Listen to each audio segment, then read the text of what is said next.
کہ اس بیل سے انگور کا خوشہ توڑ کر ان کے سامنے رکھ دو۔ عداس نے حکم کی تکمیل کی، انگور آپ کو پیش کیے۔ آپ نے جب انگور کھانے کے لیے ہاتھ بڑھائے تو فرمایا بسم اللہ۔ عداس نے آپ کے منہ سے بسم اللہ سنا تو اس نے اپنے آپ سے کہا اس علاقے میں لوگ ایسا نہیں کہتے۔ آپ صلی اللہ علیہ وآلہ وسلم نے اس سے پوچھا تم کس علاقے کے رہنے والے ہو، تمہارا دین کیا ہے؟ عداس نے بتایا کہ وہ نصرانی ہے اور وہ نینوا کا رہنے والا ہے۔ اس کے منہ سے نینوا کا نام سن کر آپ نے فرمایا تم تو یونس کے ہم وطن ہو جو متا کے بیٹے تھے۔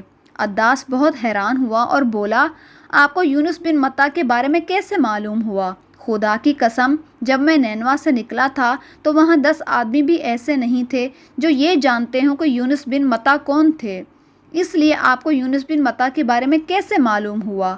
اس پر نبی پاک صلی اللہ علیہ وآلہ وسلم نے فرمایا وہ میرے بھائی تھے، اللہ کے نبی تھے اور میں بھی اللہ کا رسول ہوں۔ اللہ تعالیٰ نے مجھے ان کے بارے میں بتایا ہے اور یہ بھی بتایا ہے کہ ان کی قوم نے ان کے ساتھ کیا سلوک کیا تھا۔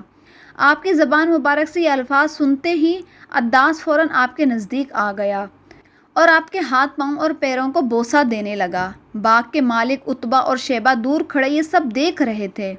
انہوں نے عداس کو آپ کے قدم چومتے دیکھا تو ایک نے دوسرے سے کہا تمہارے اس غلام کو تو اس شخص نے گمراہ کر دیا ہے۔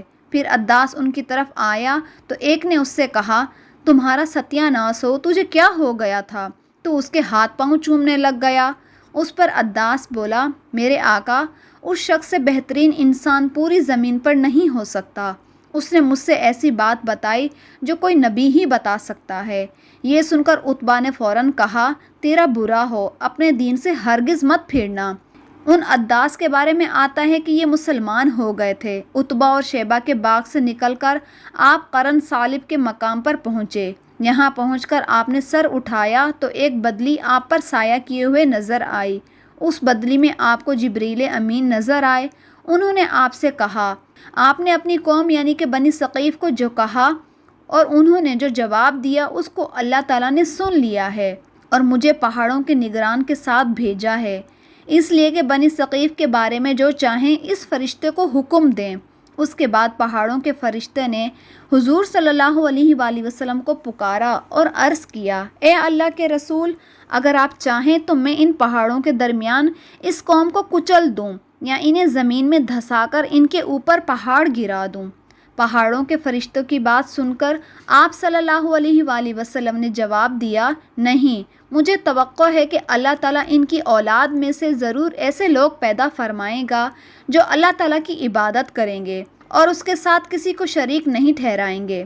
اس پر پہاڑوں کے فرشتے نے جواب دیا اللہ تعالیٰ نے جیسے آپ صلی اللہ علیہ وآلہ وسلم کو نام دیا ہے، آپ صلی اللہ علیہ وآلہ وسلم حقیقت میں رؤوف الرحیم ہیں، یعنی کہ بہت معاف کرنے والے اور بہت رحم کرنے والے ہیں۔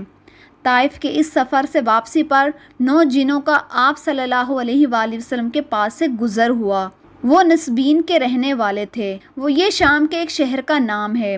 آپ صلی اللہ علیہ وآلہ وسلم اس وقت نماز پڑھ رہے تھے۔ جنات نے آپ صلی اللہ علیہ وآلہ وسلم کی قرات کی آواز سنی تو اسی وقت مسلمان ہو گئے۔ پہلے وہ یہودی تھے۔ طائف سے واپسی پر آپ صلی اللہ علیہ وآلہ وسلم مکہ میں داخل ہوئے تو حرم میں آئے، بیت اللہ کا طواف فرمایا، اس کے بعد گھر تشریف لے گئے۔ ادھر 9 جن جب اپنی قوم میں گئے تو انہوں نے باقی جنوں کو بھی آپ صلی اللہ علیہ وآلہ وسلم کے بارے میں بتایا۔ چنانچہ وہ سب کے سب مکہ پہنچے۔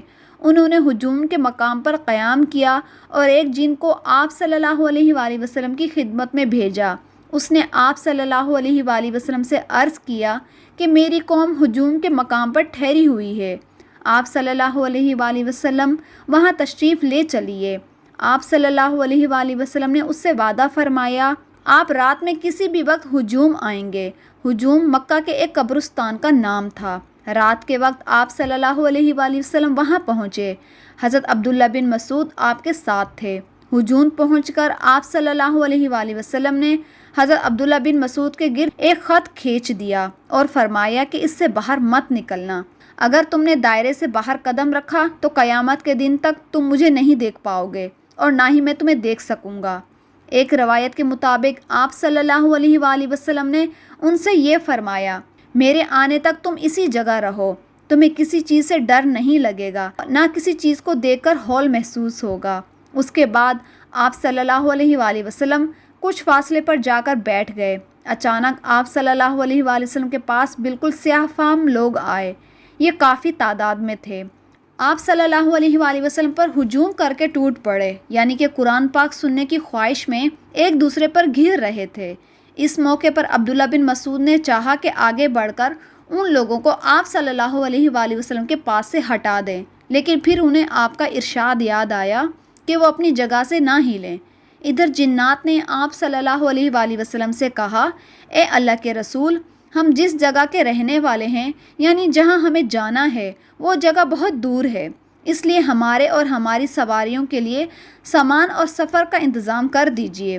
جواب میں آپ صلی اللہ علیہ وآلہ وسلم نے ارشاد فرمایا کہ ہر وہ ہڈی جس پر اللہ کا نام لیا گیا ہو، جب تمہارے ہاتھوں میں پہنچے گی تو پہلے سے زیادہ پرگوشت ہو جائے گی، اور یہ لید اور گوبر تمہارے جانوروں کا چارہ ہے۔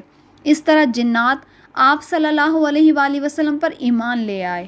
حضور صلی اللہ علیہ وآلہ وسلم کی سیرت کی سیریز چل رہی ہے۔ امید ہے کہ آپ کو یہ ویڈیو پسند آئی ہوگی۔ پسند آنے کی صورت میں ویڈیو کو لائک، چینل کو سبسکرائب کریں۔